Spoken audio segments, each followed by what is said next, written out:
Dominique de Seyne, bonsoir. Bonsoir. Marie-Ange Nardi, Virginie Desarnaud, Fabrice Thiozo, champion du monde WBA. Laurent Baffy, futur champion. Il était d'accord pour que je prenne sa place? Oui, il a pas fait sinon, je me mets vite là-bas. Non, il n'a pas fait de discussion, là, ça va. Non, Okay. il est calme, là, ça va. Entre deux combats, il est bien. Hein. C'est quand il est sur le ring qu'il s'énerve. Mais Là, sinon, il les surveille, là. Il n'est pas trop sonné, ça va. Dominique, bientôt 60 ans. Hein, enfin, le 19 août 2004, vous aurez 60 ans. Vous êtes plutôt bien pour 60 ans, plutôt bien conservé. On essaye. Malgré les épreuves que vous avez traversées, dont on va parler. Vous êtes veuf de Diane Barrière, avec qui vous avez eu 2 enfants, Alexandre, 17 ans aujourd'hui, et Joy, 11 ans. Alors, qui était Diane Barrière, pour nos amis téléspectateurs qui ne la connaîtraient pas? C'est la 2e fortune de France. Elle était l'héritière de son père adoptif, Lucien Barrière. Et le groupe Barrière, donc, que vous dirigez aujourd'hui, est un fabuleux empire de luxe, hein, avec des casinos, des palaces. Enfin, c'est beaucoup d'affaires, hein. Oui, des responsabilités, mais en même temps un challenge formidable. Des beaux endroits, continuer l'œuvre de la famille. Alors, quand vous rencontrez Diane Barrière, à l'époque, vous êtes notaire, hein, et puis après l'accident de votre femme dont on va parler, vous devenez patron du groupe et usufruitier du groupe que vous pensez transmettre à vos enfants. Donc, vous êtes en fait là comme un régent, on pourrait dire. Non, voilà, pour la 4e génération. Voilà, c'est ça. Alors, d'ailleurs, récemment, vous avez pris une grande décision, c'est de fusionner le groupe Barrière avec le groupe Accor. Vous gardez Accor bien Casino. sûr... Accor Casino. Accor Casino, voilà, et vous gardez 51% des parts, mais ça donne quand même le premier groupe de casinos en France, 1 milliard d'euros de chiffre d'affaires. Beaucoup d'argent. Alors ce soir, ce n'est pas le flamboyant patron que nous recevons, mais l'homme blessé, celui qui publie chez Plomb un livre qui s'appelle « Tout pour être heureux », où vous racontez l'accident et les suites de l'accident dont a été victime votre épouse. C'est un livre poignant, très très bouleversant, dont je conseille la lecture à tout le monde parce que c'est une vraie leçon de courage. Vous précisez d'ailleurs par ailleurs, Dominique de Seyne, que les droits d'auteur sont versés à l'association Un Bouchon, Un Sourire, présidée par notre ami Jean-Marie Bigard. Voilà.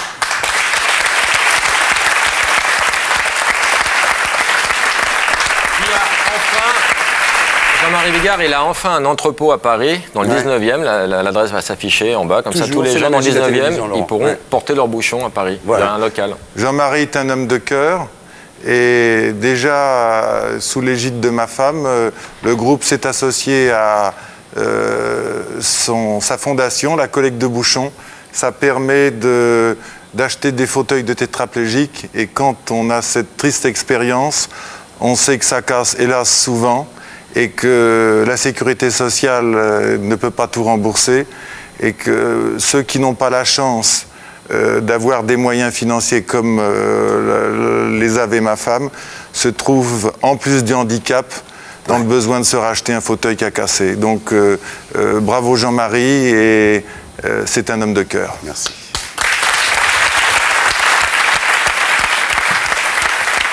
Alors... Au début du livre, Dominique de Seyne, vous dites on s'aimait, elle était jeune, elle était belle, elle était vibrante, elle avait tout. Et quand on nous voyait, c'était toujours la même phrase, qui est d'ailleurs le titre de votre livre, ils ont tout pour être heureux. Vous dites aujourd'hui, quand je repense à ça, ça me flingue, quoi. Ça me fout les larmes aux yeux, ça me flingue. Je dois dire que c'est vrai que la vie continue, et elle doit continuer, surtout quand on a 2 enfants fantastiques.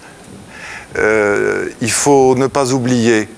Et le meilleur moyen de ne pas oublier, c'est de mettre par écrit ce qu'elle a vécu, ce que j'ai vécu, d'abord pour mes enfants, parce que, comme tous les enfants, ils se protègent.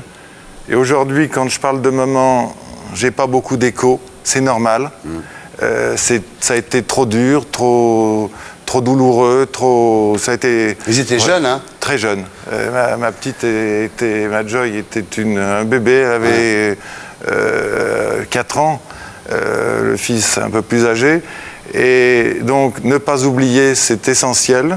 Et puis, j'ai fait aussi ce livre pour toutes les familles qui, hélas, seront un jour dans le malheur, pour leur dire que même quand il y a le pire, avec de l'amour, avec des amis, avec des médecins, parce qu'il y a eu des gens autour de nous, une équipe médicale extraordinaire, eh bien, il y a eu des moments de bonheur, de gaieté, de bonheur différent de ce qu'est le bonheur des autres, mais des moments de bonheur très, très forts.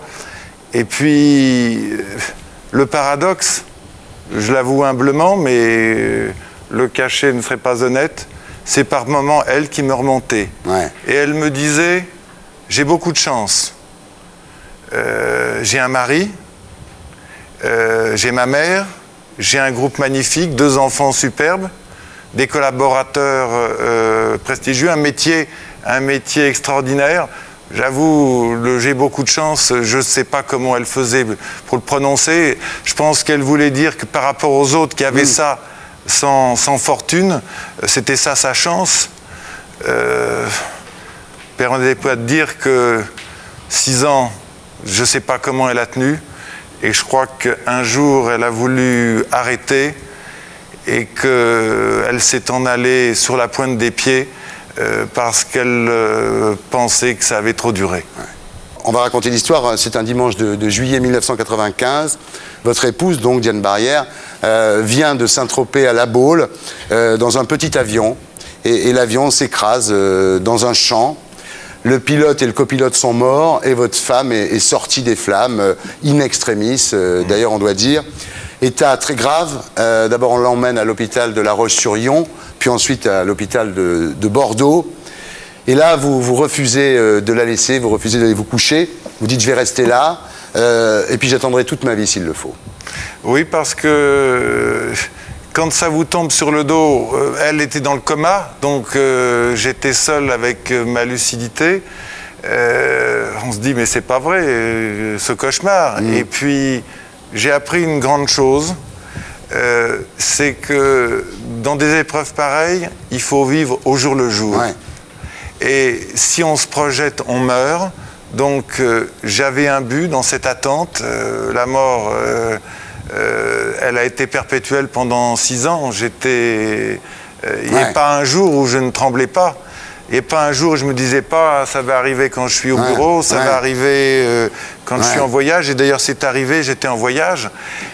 Donc le portable pour moi était une souffrance terrible parce que le portable... Chaque fois qu'il sonnait... Chaque fois qu'il sonnait, c'était la crainte. Et je crois qu'il ne fallait pas se révolter. Elle ne s'est jamais révoltée. Elle a toujours cru au karma. Je crois qu'elle a accentué cette croyance. Et elle me disait... ça m'aide à accepter. Et elle disait, je paye sans doute une vie antérieure, quelque chose de mal que j'ai fait dans une vie antérieure. Mais je lui dis, pourquoi tu dis ça? Elle me dit, ça m'aide. Et cette acceptation, elle nous l'a propulsée, elle l'a insufflée à ses amis. Et elle a voulu se battre. Donc là, évidemment, le diagnostic tombe. Poumons calcinés, les alvéoles emplis de fumée, brûlure au 3e degré, les bras et les jambes, les côtes et le bassin cassés. Alors, comme vous dites dans votre livre, c'est des choses qui, prises séparément, ne sont pas ultra graves, mais quand c'est tout en même temps, effectivement, ça prend des proportions absolument terribles. Et quand vous pouvez enfin la voir à l'hôpital de Bordeaux, elle a le visage qui a doublé de volume. Et vous parlez en disant, on dirait une statue de cire. Oui, parce que quand on a un choc pareil, le visage enfle, les bandelettes partout, la fixité, puisque le coma, après entubé, après la trachéo, enfin, toute une superposition de drames. Mais un des merveilleux médecins que j'ai eu, Gérard Saillant, bien connu des sportifs, m'avait dit, un jour, me voyant complètement défait, il m'a dit, tu sais Dominique, l'être humain s'adapte à tout. Et j'avoue, au début, je me dis, mais qu'est-ce que Gérard me raconte? Tu déconnes. Et quelques années plus tard, sur la fin, Diane m'a dit, me voyant complètement angoissé, parce que moi, les médecins me disaient la vérité. Et elle m'a dit, tu sais, chérie, on s'adapte à tout. Donc là aussi, c'est un message à faire passer. Et je voulais faire une incidente sur le drame de Madrid. Aujourd'hui, dès que j'ai connu ce drame, j'ai été très attristé pour les 200 morts, mais ma pensée, elle est allée pour les familles et pour les handicapés. Parce que je sais ça, et si mon livre peut les aider à se dire que dans l'ouverture récente d'un drame qui sera un drame familial, un drame des amis, si ils peuvent à la lecture de mon livre se dire que malgré tout, il y a du bonheur, malgré tout il y aura des moments de rire, malgré tout il y aura des moments où on est heureux d'être dans la vie, je crois que je leur aurais rendu service. Ouais, merci.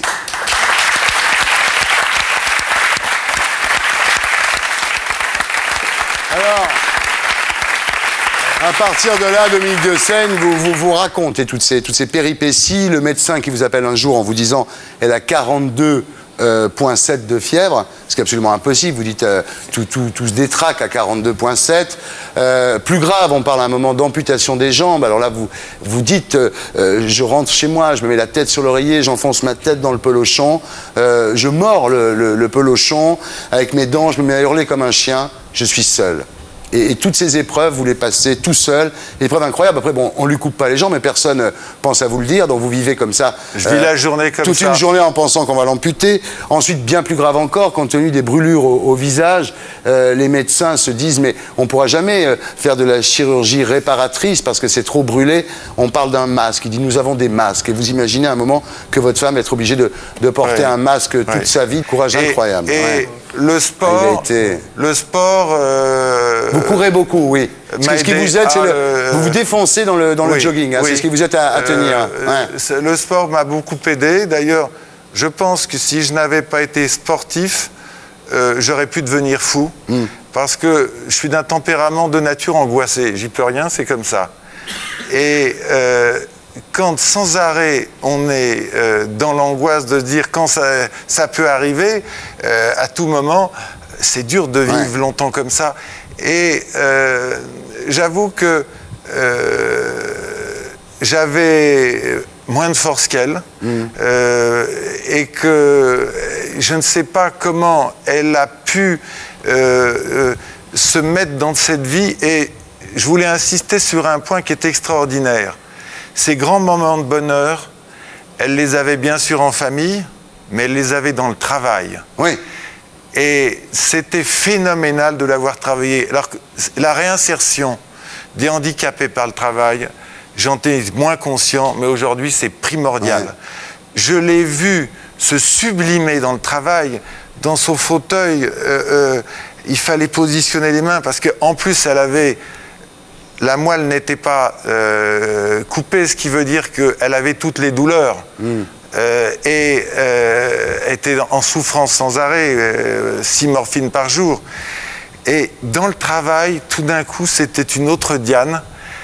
Et avec un cerveau très agile toujours. Hein. Oui, les handicapés moteurs notamment, elle a toujours été extrêmement intelligente, extrêmement brillante. Et les handicapés compensent, et l'agilité du cerveau est encore plus grande. D'ailleurs, par moments, surtout au début, quand pendant des mois elle ne pouvait pas parler, puisqu'elle était dans le coma, et quand la période est longue, il faut réapprendre à parler. Et nous avions un code.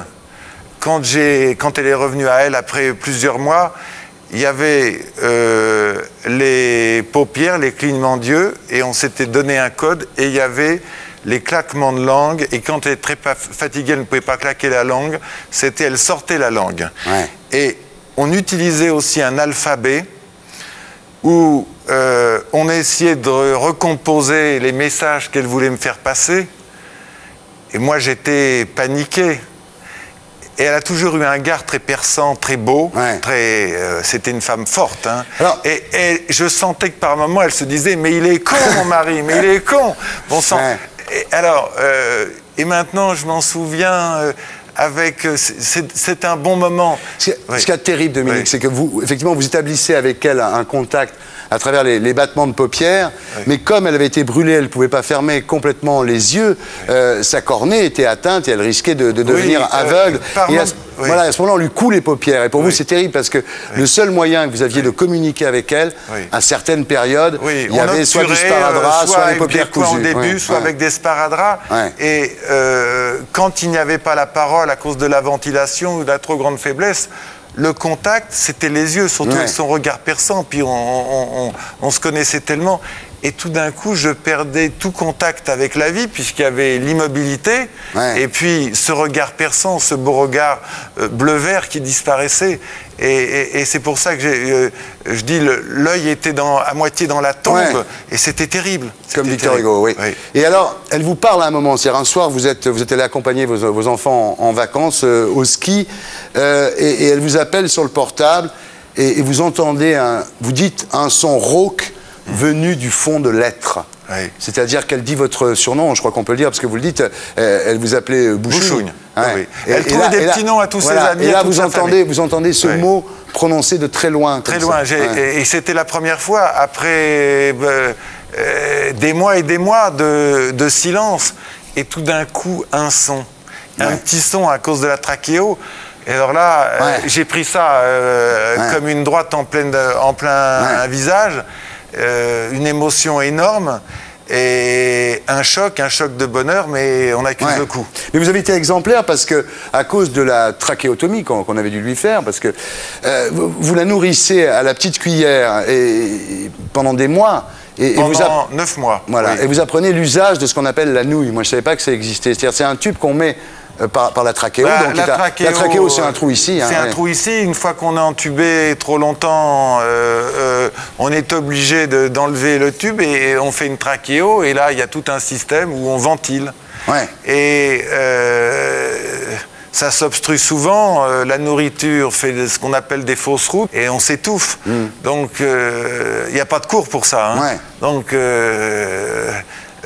quand vous prenez votre femme à la maison, parce qu'il faut rentrer dans la vie, il faut tenter le coup, équipe médicale, 6 personnes, enfin... Mais quand il y a un pépin et que vous êtes seul... C'est vous qui vous y collez, oui, et puis on a peur d'eux. Dans ces moments-là, vous n'avez jamais eu envie de vous foutre en l'air, de disparaître? J'y ai pensé. Mais attendez, je ne peux pas, j'ai ma femme, mes enfants, des responsabilités, mais par moments je me dis, mais c'est un cauchemar pour elle. Et puis je me dis, bats-toi, et là aussi, la gagne, tu t'accroches. Et aujourd'hui, je lui dis merci pour le bel exemple qu'elle m'a montré.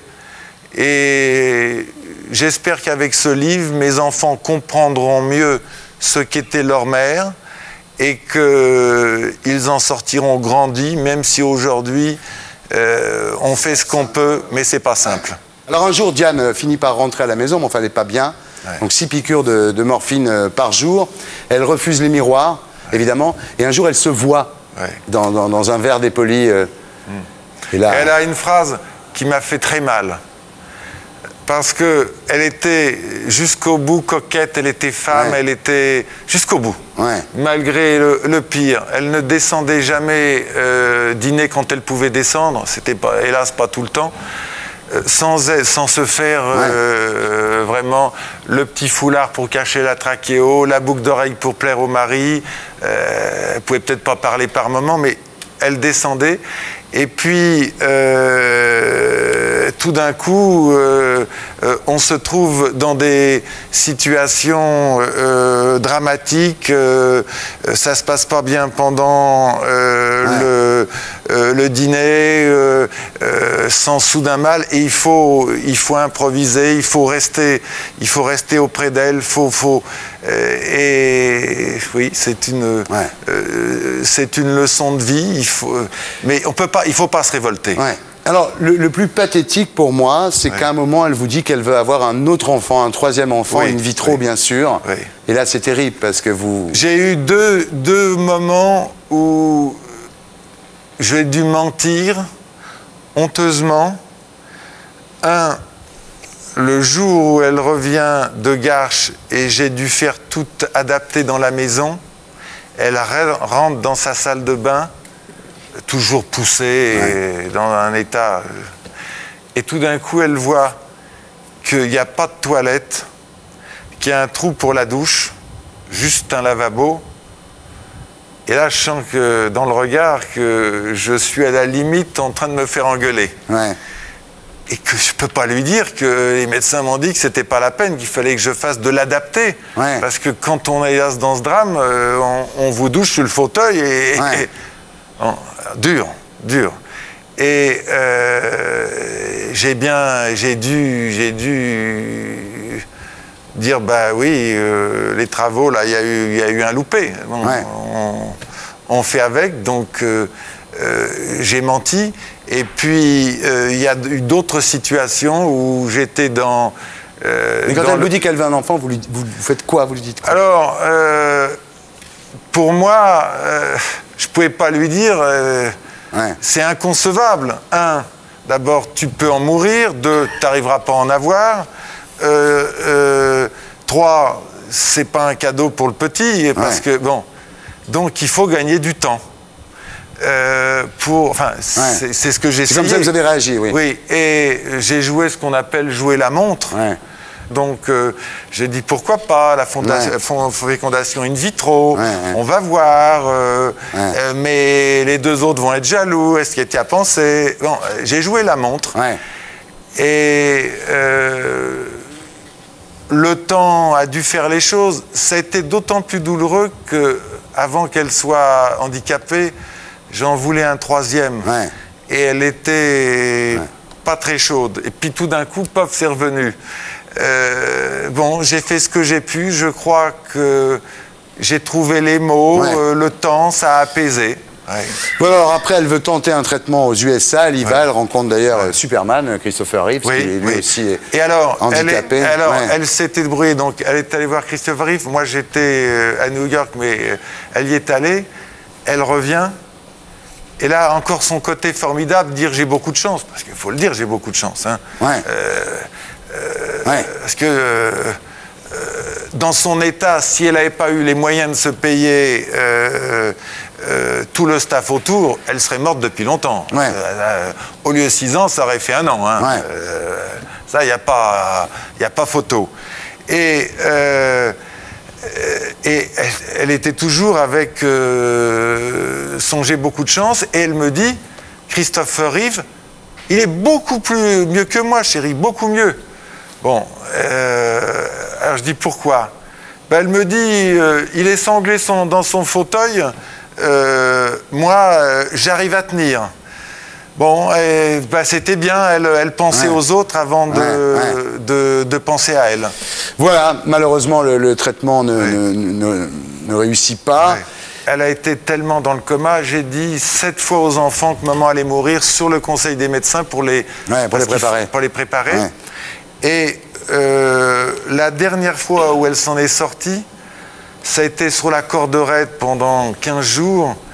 Et moi, je m'étais dit, allez, on va se battre. Donc, j'ai fait enregistrer par les enfants des mots d'amour. C'était « Maman, accroche-toi, on t'aime. Maman, on a besoin de toi. Maman, ne nous quitte pas. » Et j'allais donc en réa à Lourdes la voir tous les jours. Et je passais ma cassette en me disant, parce que dans l'au-delà, on m'a toujours dit ceux qui étaient revenus, qu'on entendait. Bon, et après, elle s'en est sortie cette fois-là. Et je lui ai parlé de ça. Elle m'a dit, j'ai eu l'impression d'avoir entendu les enfants qui me parlaient. Et elle disait avec fierté et coquetterie, j'ai donné la vie à mes enfants, ils me l'ont rendue. Et ça, je trouve que c'est magnifique. Dominique Dessaigne, ça s'appelle « Tout pour être heureux, un destin fracassé ». Et c'est édité chez Plomb.